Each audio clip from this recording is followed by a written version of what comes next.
Welcome to সোমার system.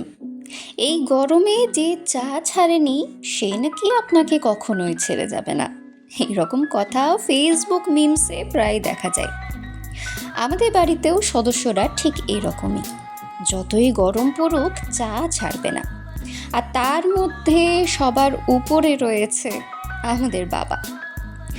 সেদিনকে ভাবলাম চা করি, আর চা করতে গিয়ে মনে পড়ল মাসিমণির একটা কথা, যে তুমি ভিডিও তো করছো, একটা রান্নার ভিডিও করবে।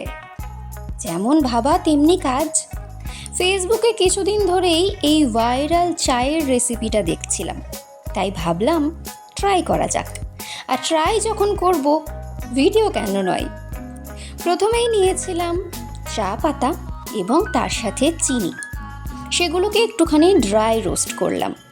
ড্রাই রোস্ট করার সময় বেশ ভয় ভয় লাগছিল, কারণ নিচেটা ধরে যাচ্ছিল। তারপর আমি 4 জনের মতো চা করছিলাম, তাই 2 কাপ জল, 1 কাপ দুধ আর 1 কাপ দুধের সাথে অনেকটা পরিমাণ আমুল দুধ মিশিয়ে সবগুলোকে একসাথে মিক্স করে নিয়েছিলাম।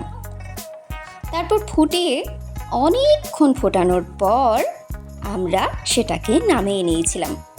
যদিও আমাদের বাড়িতে কেউই চায়ে চিনি খায় না, কিন্তু আজকে যেহেতু একটা নতুন রেসিপি ট্রাই করছিলাম, আমি চিনিটা স্কিপ করিনি, কারণ কীরকম হবে ঠিক বুঝতে পারছিলাম না।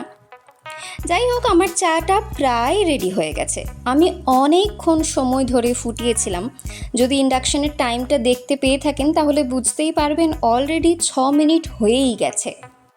সব নিয়ে মোটামুটি 8 মিনিট মতো ফোটানোর পরে আমি চাটা নামিয়ে নিয়েছিলাম। দেখতে একটু অন্যরকম হয়েছিল, যেরকম দুধ চায়ের রং হয় তার থেকে একটু কালো হয়েছিল। মাসিমণির কথায় ভিডিও করা, কিন্তু এই চা মাসিমণিকে এখনও খাওয়ানো হয়নি। খুব শিগগিরই খাওয়াবো, আর আপনারাও বাড়িতে ট্রাই করুন আর জানান আপনাদের কেমন লাগলো। আজকের মতো এখানেই শেষ করছি।